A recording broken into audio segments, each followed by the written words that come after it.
High friends, welcome back to my channel. আশা করছি আপনারা সবাই ভালো আছেন। আজকে আমি আপনাদের সাথে ডিম ভাপার রেসিপি শেয়ার করব। এটা গরম ভাতে খেতে অসাধারণ লাগে। তাহলে চলুন আমার পুরো রেসিপিটা দেখুন। দেখে ভালো লাগলে লাইক শেয়ার করবেন। আর যারা এখনও আমার চ্যানেলটাকে সাবস্ক্রাইব করেননি তাদেরকে অনেক অনেক অনুরোধ, আপনারা প্লিজ আমার চ্যানেলটাকে সাবস্ক্রাইব করে আমার পাশে থাকবেন আর বেল আইকনটা ক্লিক করতে ভুলবেন না। তাহলে চলুন রেসিপিটা দেখে নিই। এখানে আমি 9টা ডিম নিয়েছি। এই ডিমগুলোকে প্রথমে আমাকে সেদ্ধ করতে হবে। অনেক সময় দেখা যায় ডিম সেদ্ধ করার সময় ফেটে যায়, নয়তো তেরা বেঁকা হয়ে যায়, খোসাগুলো ভালো করে আমার ওঠানো যায় না। তার জন্য আমি একটা ছোট্ট ট্রিক্স আপনাদেরকে এখন শেয়ার করছি। এই ডিমের গায়ে যদি এরকম সর্ষের তেল মাখিয়ে নেওয়া যায় তাহলে ডিমগুলো থেকে খোসাগুলো খুব সুন্দরভাবে উঠে আসবে আর ডিমগুলো সেদ্ধ করার সময় তেরা বেঁকা হয়ে যাবে না। প্রত্যেকটা ডিমের গায়ে আমি খুব ভালো করে এরকমভাবে সর্ষের তেল, আমি এখানে একটা সসপ্যানে একটু জল ভালো করে ফুটিয়ে নিয়েছি। এবার এই জলের মধ্যে আমি আস্তে আস্তে করে ডিমগুলোকে দিয়ে দেবো। এরকম হাতায় করে করে আমি ডিমগুলোকে আস্তে আস্তে দিয়ে দেবো।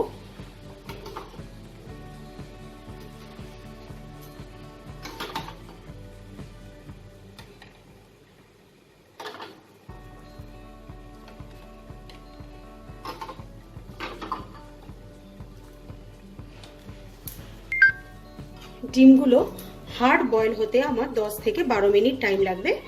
এই ডিমগুলোকে আমি হার্ড বয়েল করে নেব। ডিমগুলো আমার পুরোপুরি 10 মিনিট ধরে সেদ্ধ হয়ে গেছে। এবার আমি জল থেকে তুলে ঠান্ডা করে আমি খোসাগুলোকে ছাড়িয়ে নেব। আমি আপনাদেরকে দেখিয়ে দিই তোলার আগে। দেখুন, একটা ডিমও ফাটেনি বা টেরা বেঁকা হয়নি। এরকম সর্ষের তেল মাখিয়ে নিলে ডিমগুলো খুব সুন্দরভাবে সেদ্ধ করা যায়। ডিমগুলোকে আমি ছাড়িয়ে নিয়েছি। দেখতেই পাচ্ছেন ডিমগুলো একটুও তেরা বেঁকা হয়নি বা ভেঙে যায়নি। কত সুন্দরভাবে খোসাগুলোকে আমি উঠিয়ে নিতে পেরেছি। এবার আমি একটা মিক্সিং জার নেব। এর মধ্যে আমি 4 ভাগের 1 ভাগ নারকেল, যেটাকে কিনা আমি মালা থেকে তুলে রেখেছি, সেই নারকেলটা দিয়ে দেবো। এখানে 5টা কাঁচা লঙ্কা দেব। ঝালটা আপনারা আপনাদের পরিমাণ মতো দেবেন। এখানে 2 টেবিল স্পুন আমি পোস্ত দেব আর 2 টেবিল স্পুন সর্ষে দেব। এখানে চাইলে আপনারা সাদা সর্ষেও ইউজ করতে পারেন। এবার এটাকে আমি খুব অল্প একটু জল দিয়ে ভালো করে একটা পেস্ট তৈরি করে নেব। মিক্সিতে আমি দেখুন কত সুন্দর করে পেস্টটা তৈরি করে নিয়েছি। এবার আমি যে বাটিতে ভাপাটা তৈরি করব সেই টিফিন বক্সটা নেব, নিয়ে তৈরি করে রাখা পেস্টটা দিয়ে দেবো।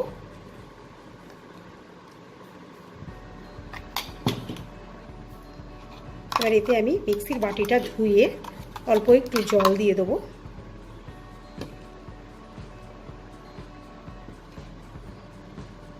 এতে আমি এবার পরিমাণ মতো নুন,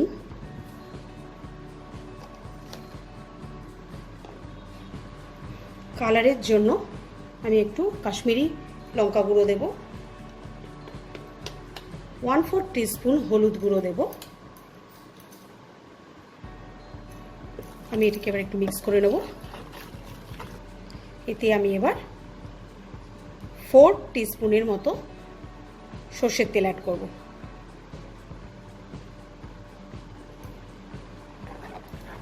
আবার এটাকে একটু মিক্স করে নিয়ে আমি সেদ্ধ করে রাখা ডিমগুলোকে দিয়ে দেবো।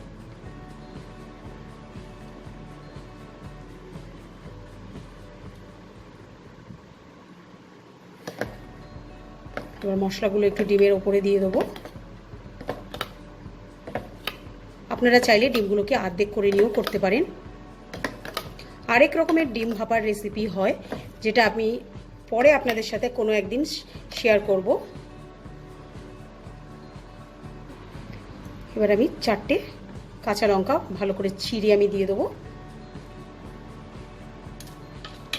এবার টিফিন বক্সটাকে আটকে আমি এটা ভাপে বসাবো। আমি এখানে একটা কড়াইতে কিছুটা জল ফুটতে রেখেছি আর উপরে আমি একটা স্ট্যান্ড রেখেছি। জলটা আমার ফুটে গেছে। এবার আমি আস্তে করে এই ডিমটা স্ট্যান্ডের উপর বসিয়ে দেবো।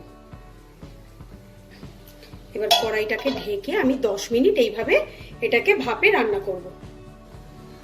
10 মিনিট হয়ে গেছে, আমি এবার গ্যাসের ফ্লেমটাকে অফ করে দেব। দিয়ে এবার যখন এই টিফিন বক্সটা এখন খুবই গরম, এটা যখন একদম ঠান্ডা হবে তখন আমি এটাকে খুলব। টিফিন বক্সটা ঠান্ডা হয়ে গেছে, আমি এখন এটাকে খুলে নেব।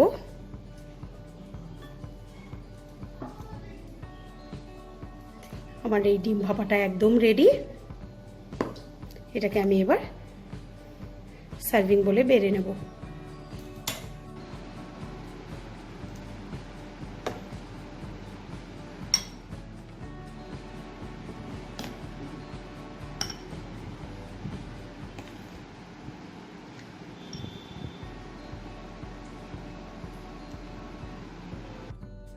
তৈরি হয়ে গেল আমার গরম গরম ডিম ভাপা। এটা আপনারা গরম গরম ভাতের সাথে সার্ভ করবেন। আর ভিডিওটা কেমন লাগলো আমাকে অবশ্যই লিখে জানাতে ভুলবেন না। আজকের মতো বিদায় জানাচ্ছি, আবার আসবো নতুন কোনো এক রেসিপি নিয়ে। বাই।